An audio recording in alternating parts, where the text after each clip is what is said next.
내일은 이재명 대표에 대한 영장 실질 심사가 있는 날입니다. 재판부에 마지막으로 호소드립니다.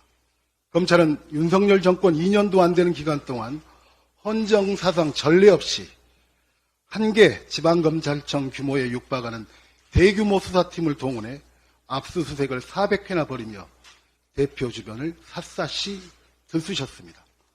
누가 봐도 과도하고 악랄한 쌍끌이 저인망식 수사로 대표 본인과 주변을 초토화시켰습니다.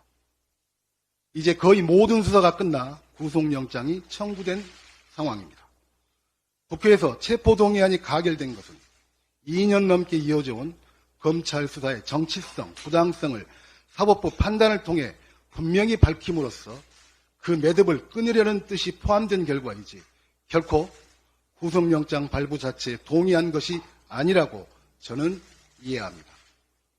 사법부도 국회 체포동의안 가결의 의미를 결코 오해해서는 안 될 것입니다.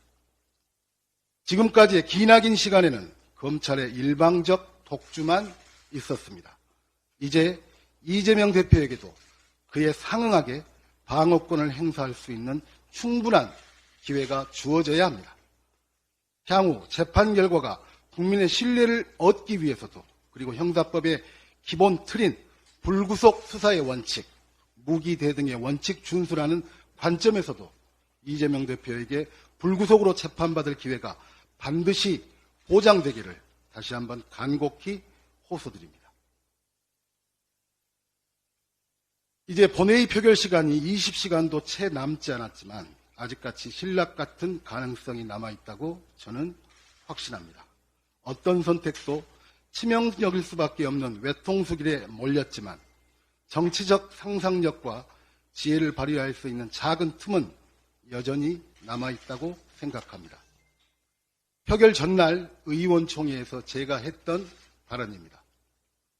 저뿐만 아니라 많은 의원들이 그 20시간의 마지막까지 각자의 자리에서 분투했지만 결국 실패하고 말았습니다.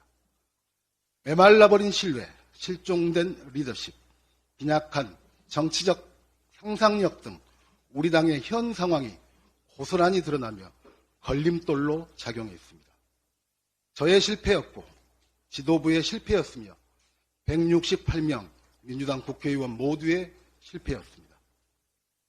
모두가 실패한 자리에 성찰과 책임을 통한 수습과 모색은 처음부터 없었고 분노와 증오의 거친 말들만 난무하고 있습니다.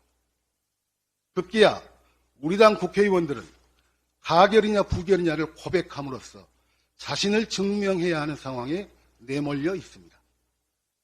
증명하지 않는 자, 증명하지 못한 자, 증명이 불충분한 자의 정치 생명을 끊는다고 합니다. 저는 자기 증명을 거부합니다. 비로하고 야만적인 고백과 심판은 그나마 국민들에게 한 줌의 시종자처럼 남아있는 우리 당에 대한 기대와 믿음마저 날려버릴 것이기 때문입니다. 저는 자기 증명을 거부합니다. 그것이야말로 양심과 소신에 기반한 저의 정치 생명을 스스로 끊는 행위이기 때문입니다. 그럼에도 불구하고 재차 묻는다면 저는 이렇게 답하겠습니다. 대한민국 국회의원의 양심과 소신에 따라 민주당의 심장 호남의 국회의원으로서 국민과 당원, 역사에 부끄럽지 않는 선택을 했습니다. 저는 지난 3월 31일 이 자리에서 첫 발언에서 드넓은 바다와 같은 민심을 정면으로 마주해야만 비로소 더불어민주당의 변화와 승리가 시작될 것이라고 말씀드린 바 있습니다. 다시 국민의 시간입니다. 지금 민주당은 미중유의 혼란과 위기를 겪고 있지만 우리가 그 위기를 지혜롭게 이겨낸다면 다시 시작할 수 있습니다. 결국 국민이 판단할 것입니다. 68년 민주당 역사가 그러했습니다. 저는 다시 민심의 바다에서 극단의 정치로부터 소외된 국민의 고단함과 불신을 정면으로 응시하며 민주당을 다시 세우는 길에 당원 동지 여러분과 함께하겠습니다. 감사합니다. 이상